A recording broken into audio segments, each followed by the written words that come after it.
You also have some fairly, you touch on a lot of serious stuff in this book as well. And I don't know if everyone really knew your relationship with Adderall, which you went pretty in depth with in the book. And wow, you were really taking Adderall all the time. Yeah, I mean, I remember it wasn't until the season 6 reunion that like all of these questions were getting peppered at me, and like the answer was because of Adderall, and I had just kept it a secret for so long, and I finally just was like, look, it's because of this. And like Andy even said during the commercial break or whatever the other night, he was like, yeah, like when you said that, he's like, oh, this makes a lot of sense now. And it's like the irritability and the depression and like all this crazy stuff that comes from like, it's not against Adderall because like obviously I loved it for a long time and it helped me in a lot of places and it can be used for good.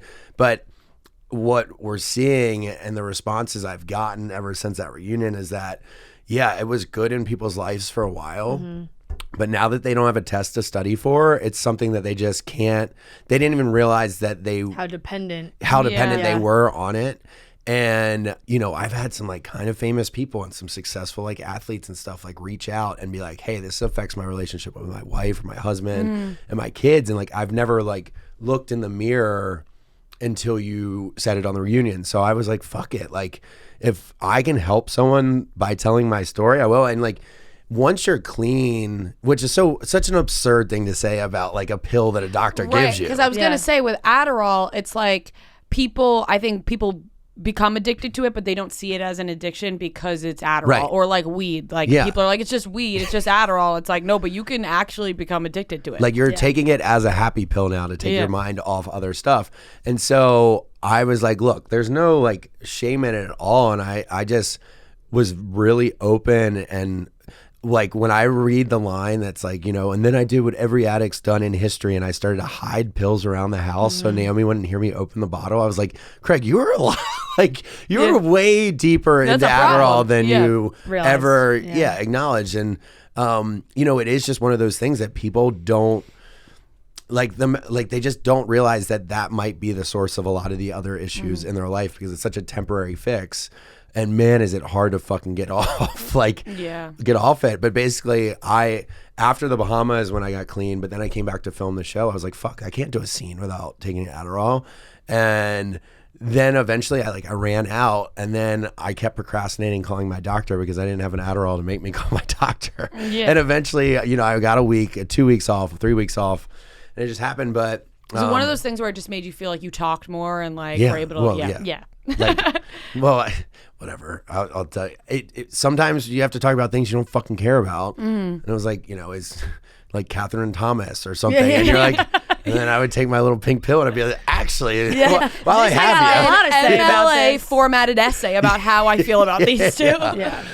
So I like that was fun to put in the book. And I think that's one of the things that, I haven't read other people's memoirs, like celebrity memoirs, but I think I think you get more than what you think you're going to get in the book. I will say I'm always very pleasantly surprised when I read people who are on reality TV who write books, like because there's just always more depth to someone than you see on Stassi's first reality book? TV. Was it good? Did you read liked it? Stassi's first book. I was like, don't look at me. When it comes to books. I read Stassi's first book and Stassi's first book was very funny. That's good. Very funny. I do remember skimming through it though, and I thought it was funny just the way like it was written. I feel like you could feel people's personalities in it, which I like a lot of the times. How was it like? What's the process of it says Craig Conover with, and I don't want to botch his name, Blake Dvorak. Yeah, I learned that from the audiobook. Yeah, like what's the collab process like? So it's funny because they're like, because some people don't own up to the collab process, right? And that was no, but I mean, they asked me. I was looking at it like respect. Because they were like, well, didn't write we this on can his like own. we have to pay like the payment structure is different if you want to act like you did it by yourself. But I was like, no, I'm not gonna fuck. Like I didn't. I was like, and I'm not gonna try to convince people that I wrote this fucking book. Like, I mean, like I hate writing, but one thing I do like to do is talk. And so we basically found someone to transcribe my thoughts. And so we had a writer in Charleston to begin with, and it just wasn't like flowing that well, I guess. And so my literary agent was like, I want to bring you up to New York and meet some people. And Blake has like very similar. Like Blake's been sober for like 8 years or whatever. So he kind of got my tone about talking about stuff. And so I would get in my car and I would just sync my phone up and I would drive around Charleston like in a loop for an hour and just talk and talk and talk. And that was our process. And then he would take that and then we do it like in a couple days. And so, I mean, it took, I guess, like a year to write.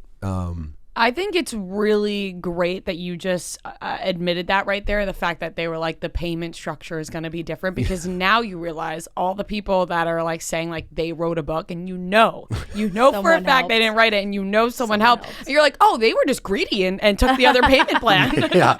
Like, well, no, you actually have to pay the writer more to like act like you did it yourself. Right. But I was like, these people are professional writers. Like there's a whole market of it. But you're still getting your story. And I feel like what Fran said about like feeling more of a personality in depth is like, we also talk a lot about how with reality shows, you're not getting the full edit. It's a 40-minute show compared to 3 days or a full week of filming. Like you're never going to get the full story. And I feel like people judge based off that all the time.